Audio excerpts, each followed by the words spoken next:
అందరికీ నమస్కారం. ఇప్పుడు మనం చూస్తున్నటువంటి విజువల్స్‌లో ఎర్రగొండపాలెం ఎమ్మెల్యే తాటిపర్తి చంద్రశేఖర్‌కు కనిగిరి వైసీపీ నియోజకవర్గ ఇన్ఛార్జి దద్దాల నారాయణ యాదవ్ శుభాకాంక్షలు తెలియజేయడానికి రావడం జరిగింది. అదేవిధంగా నారాయణ యాదవ్ కనిగిరి కాన్స్టిట్యున్సీలో 2024 ఎన్నికల్లో కూడా వైసీపీ తరఫున పోటీ చేయడం జరిగింది. ఆయన ఓటమి పాలైనప్పటికీ కూడా డేలా పడకుండా కనిగిరి కాన్స్టిట్యున్సీలో ప్రజల మద్దతుతో కనిగిరిలో వైసీపీ నాయకులు, కార్యకర్తలు, ఎంపీటీసీలు, జడ్పీటీసీలు వారందరం కూడా సమన్వయం చేసుకొని కనిగిరి కాన్స్టిట్యున్సీలో మళ్ళీ వైసీపీ జెండా రెపరెపలాడించేందుకు కూడా యువకుడైనటువంటి దద్దాల నారాయణ యాదవ్ మరింత ముందుకు వెళ్తున్నట్టుగా కూడా సమాచారం తెలుస్తూ ఉంది. అందరికీ నమస్కారం. ఈరోజు పుట్టినరోజు జరుపుకుంటున్నటువంటి ఎర్రగొండపాలెం శాసనసభ్యులు మా సోదరులు, మా అన్న తాటిపర్తి చంద్రశేఖర్ గారికి జన్మదిన శుభాకాంక్షలు తెలియజేస్తున్నాను.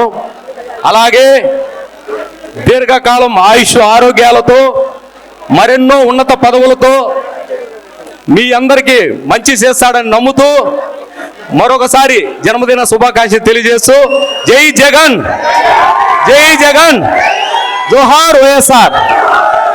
ఆయన కల్ముషం లేని వ్యక్తిగా, ఎందుకంటే గతంలో 2019లో అక్కడ వైఎస్ఆర్సీపీ భయంకరమైన మెజార్టీతో గెలుపొందడం జరిగింది. 2024కు వచ్చేసరికి అక్కడ నారాయణ యాదవ్కు విపత్కర పరిస్థితులు రావటం జరిగింది. ప్రత్యేకించి ఒక వర్గం అక్కడ అడ్డుకోవటంతో ఆయన వాటన్నిటిని కూడా బేరీజ్ వేసుకొని ఎక్కడైతే క్యాడర్ జారిపోకుండా, ఎందుకంటే 2024 ఓటమి తర్వాత కొన్ని కాన్స్టిట్యున్సీలో వైసీపీకి సంబంధించినటువంటి ఇన్ఛార్జీలు అడ్రస్ లేకుండా పోయారు.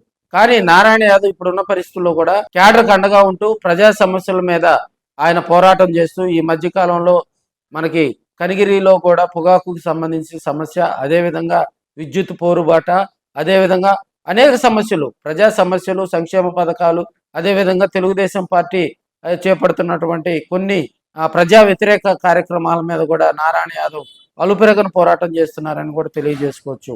మరి రాబోయే రోజుల్లో కనిగిరిలో కల్ముషం లేని వ్యక్తిగా కూడా నారాయణ యాదవ్ని అక్కడ చెప్పుకుంటూ ఉంటారు. చిన్న వయసులోనే ఒక ఎమ్మెల్యే అభ్యర్థిగా కనిగిరి కాన్స్టిట్యున్సీలో ఆయన ఓ అడుగు ముందుకేసి 2024 ఎన్నికల్లో ఆయన పోటీలో నుంచోవటం జరిగింది. అయితే 2029 నాటికి కూడా ఆయన మరింతగా పుంజుకొని ప్రజల మద్దతు కూడా ఆయనకు ప్లస్ అవుతుందని కొంతమంది నాయకులు, కార్యకర్తలు అయితే తెలియజేస్తూ ఉన్నారు. ఆ వైకపుగా నారాయణ యాదవ్ రాజకీయ ప్రయాణం కూడా సక్సెస్ కావాలని కోరుకుంటూ మీ ఆర్కే.